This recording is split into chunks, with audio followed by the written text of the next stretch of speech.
慢慢做咗你一個遲來嘅聽眾啦。從細到大啦，我可以話接觸到唔同嘅宗教嘅，亦都接觸過一啲靈異事件。小學嘅時候啦，我就入讀咗一間佛教學校啦。中學咧就讀天主教，咁有屋企人呢就裝香拜神嘅。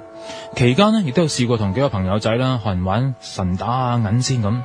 細路仔玩呢啲嘢都可以玩下嘅啫。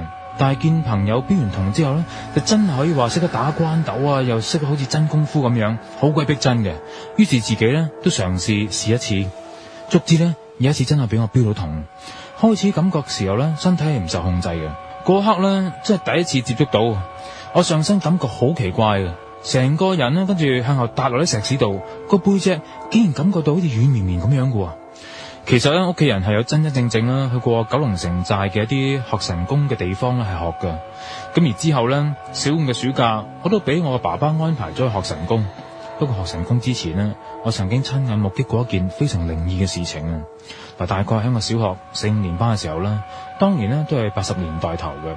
當年哥哥大約係16、17歲啦，屬於啲屋村嘅反叛青年。今日一家人住喺一個單位裏邊啦，我而同我另一個哥哥咧瞓喺碌架床，而最大嘅哥哥咧就瞓梳化床嘅。有一晚，咁我就俾一啲好嘈嘅聲音嘈醒咗。原來我哥哥咧就帶咗人翻嚟瞓覺。咁其實咧，嗰個朋友咧就瞓喺梳化床上邊嘅，嗰啲聲音就嚟自呢位哥哥嘅。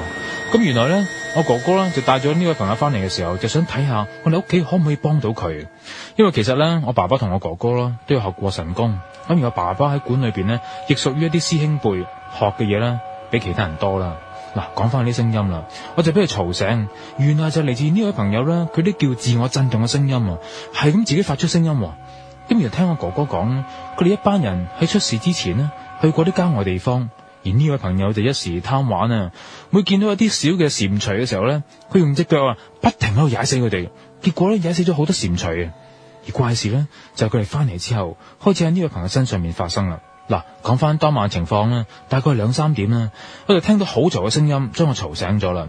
咁我睇一睇啦，發現屋企人全部都係醒晒啦。我爸爸同我哥哥啦，更加嚴陣以待咁樣。咁當時咧，嗰個朋友嗰啲震動嘅聲音咧已經停止咗，但佢開始講嘢。由於時隔咁多年啦，具體嘅內容咧，我真係唔記得清楚噶啦。不過最恐怖嘅就係佢發出咗好多唔同類型嘅聲音啊，有啲窮凶極惡嘅女人聲啦，有老人家聲音啦，中年男人聲音啦，更加有啲不知所措嘅小朋友嘅聲音啦，同埋佢哋咧都會講唔同類型嘅方言嘅。咁原來喺佢身上邊呢，竟然有成7、8個靈體存在啦。於是我爸爸咧就同佢哋逐一談判，咁主要希望佢可以離開事主啦。咁由於爸爸都可以話唔係一個十分好專業嘅道家人或者係師傅啦，咁所以都曾經出現過一啲好險象環生嘅情況。咁而其中咧有個女靈體發出聲音，就要帶佢走。咁呢個朋友竟然將佢嘅手指咧放喺頸上面，用力啊夾住佢喉嚨，夾到佢凸起晒出嚟咁樣。哇！見到佢樣子啊，真係好辛苦，同埋真係好驚嘅。咁而爸爸更加要用其他嘅方法啦，做一啲嘅法器咁樣，寫上啲符咒啊等等，加上念念有詞，先至能夠暫時鎮住佢啫。而另一幕咧就有個老太婆嘅聲音啦。經過談判之後咧，佢終於肯離開。不過呢個老太婆就話，因為我哋屋企有關帝嘅關係啦，所以佢唔能夠走啊，卡住喺度。結果咧，我哋要將關帝暫時搬出屋外邊啦，佢先能夠離開啫。咁而另一個男靈體咧，可以話完全冇談判嘅餘地啊。於是爸爸同埋哥哥啦，兩個人合力用筷子夾住佢嘅手指，唔俾佢離開。總之咧，就做盡晒所有一切嘅工作，最後咧佢先肯就範啫。而另外亦都有一個楚楚可憐嘅小朋友，一上去身呢就喊，我哋真係唔知點算啊。總之搞咗成晚，到天光先開始正常啫。好啦，去到天光前嗰一刻嘅時候呢，哥哥呢位朋友先能夠回復自己啫。哥哥同埋爸爸亦都知道，憑我哋力量呢唔需要應付呢班靈體，所以第二日爸爸同哥哥就將呢個朋友呢帶上館裏邊。